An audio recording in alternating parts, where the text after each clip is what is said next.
क्या आपने सुना है किडनैपिंग की वारदात का राज कोई आवाज खोल दे? सीसीटीवी में जिसका किडनैप हो रहा है वो आराम से जाता नजर आए और फिर चंद कदम की दूरी पर ही गायब हो जाए, जिसके साथ कोई जबरदस्ती नहीं हुई। ये क्लू भी किडनैपर्स का पता दे गया।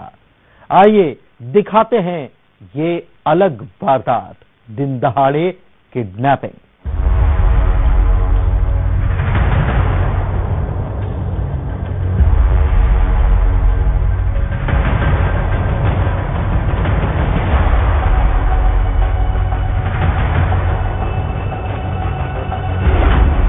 $10 लाख की फिरौती, 40 कदम में कैद किडनैपर।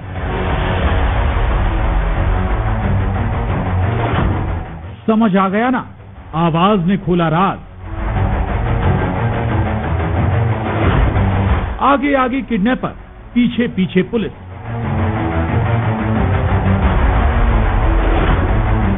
सात घंटे, 7 किडनैपर।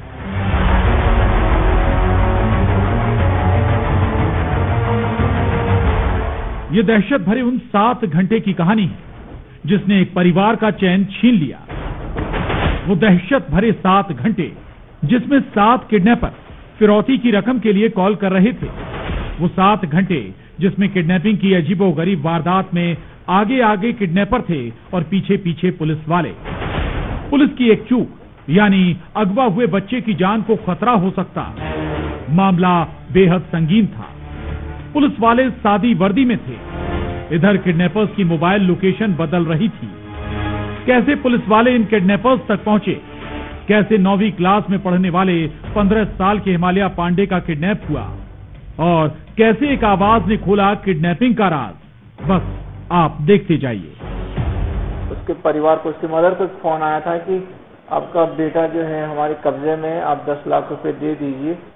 यदि आप पुलिस को सूचित करेंगे तो उसका जो है मर्डर कर दिया जाएगा। 15 साल के हिमालय, जिसे सब प्यार से क्रिश कहते हैं, घर से 10 बजे ट्यूशन पढ़ने निकला था, लेकिन शाम 4 बजे तक घर नहीं लौटा।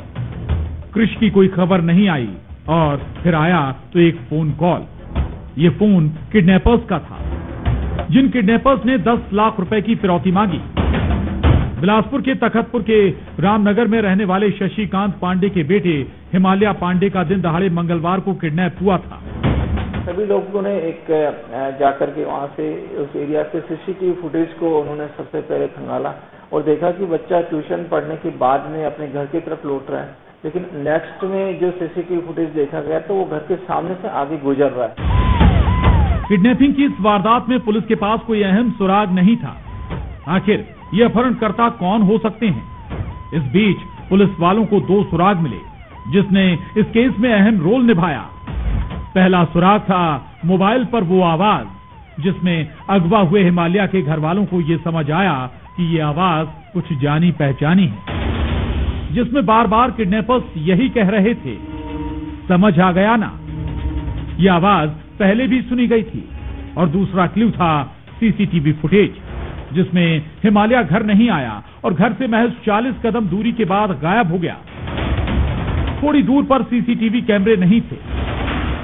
एक संदिग्ध जो नंबर मिले थे उसको पुलिस ने ट्रैक किया और वो लगातार फोन करने के बाद में एक कोटा की तरफ और दूसरे एरियाज में लगातार वो जा रहे थे और आखिरी लोकेशन उनका जो बिलासपुर के आसपास सकरी एरियाज में जो है वो जानकारी मिली थी। इसका मतलब था क्या कोई जान पहचान वाला किडनैपर है जिसके साथ हिमालय आराम से चला गया। मोबाइल लोकेशन राज खोल रही थी। संदिग्धों को हिरासत में लेकर पूछताछ हुई और फिर पुलिस का शक सही निकला। इन 7 किडनैपर्स में से 2 किडनैपर्स को अगवा हुआ लड़का जानता था। पुलिस की टीम ने जो है अपने तरीके से 2 लोगों को अपने कब्जे में लिया, उनसे पूछताछ किया कड़ाई से, तो उन्होंने जानकारी दिया कि जो है वो अपहृत जो बालक है, दूसरे जो आरोपी है उनके साथ में एक अंदर के सकरी के अंदरूनी एरियाज में किसी खेत में है। और क्योंकि पुलिस के सामने सबसे बड़ी चुनौती थी कि यदि उस एरियाज में पुलिस जाए तो बच्चे के ऊपर एक खतरा बना हुआ था। तो वहां पर हमारे एसएसपी साहब ने एक सूझबूझ के साथ एक पुनः प्लानिंग किया उन्होंने और जो पुलिस की एक एक दो दो लोगों को भेजा और उसकी कह सकते हैं कि घेराबंदी किया और जो आरोपियों को और अपने कब्जे में लिया और अपहृत बालक को उसको सकुशल लौटा। जो बहाने से हिमालय को अपने साथ ले गए, फिर उसे किडनैप किया गया। करीब 3 महीने पहले से किडनैपिंग की ये प्लानिंग हो रही थी, जिसमें फिरौती की रकम से दिवाली पर खरीदारी और कट्टा खरीदने की प्लानिंग भी की जा रही थी।